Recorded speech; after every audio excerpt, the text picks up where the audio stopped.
یہ سوال اکثر پریشان کرتا ہے کہ نماز میں دل نہ لگے تو کیا کریں؟ لیکن دل انسان کا کسی کے کنٹرول میں نہیں ہے، نہ نماز میں دل لگانا فرض ہے۔ اصل یہ ہے کہ انسان نماز اس طرح پڑھے کہ اس کو پتا ہو کہ میں اپنے رب کے سامنے کھڑا ہوا ہوں، اور خشوع اور خضوع کے ساتھ نماز پڑھے، اور خشوع اور خضوع کی عملی کیفیت یہ ہے کہ ساری توجہ نماز کی طرف ہو۔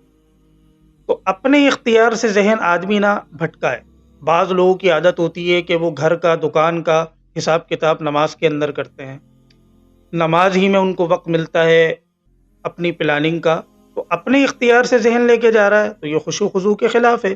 لیکن پوری توجہ اور دھیان اس کا نماز کی طرف ہے، لیکن مصروف لوگوں کو اکثر یہ مسئلہ پیش آ جاتا ہے کہ ان کا ذہن کہیں اور چلا جاتا ہے، تو اس سے ان کے خشوع خضوع پر انشاءاللہ کوئی اثر نہیں پڑے گا، اور پورا ہی ان کو اجر ملے گا۔ ایسے ہی نماز میں خیالات آ جاتے ہیں تو اپنے اختیار سے نہ لائے، ورنہ ثواب میں کمی ہوگی، لیکن غیر ارادی طور پر آ جائیں تو انشاءاللہ ثواب میں بھی کمی نہیں ہوگی۔